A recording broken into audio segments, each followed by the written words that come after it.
How to buy Tether coins on Paxful 2024. If you want to buy Tether coins on Paxful on 2024, it's actually quite simple to do so. Basically, all you have to do is go ahead and first of all open up your browser and go to paxful.com to log into your account. Once you're signed into your account, from the top left, you'll find this option called Buy. And just expand this drop down menu, and you will already find the Buy Tether option. So just go to the Buy Tether dashboard.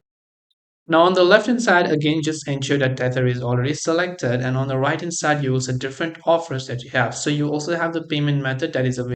Here they're accepting PayPal. So depending upon which seller's account that you want and with whom you want to purchase it for what is a decent value for you, you'll be able to click the buy button. On the left hand side, you can choose a custom amount and you can add a custom payment method, only the ones that you accept. You can add an offer location and a trader location and click on find offers. And once you decide it, you can click the buy button to proceed with the buying process.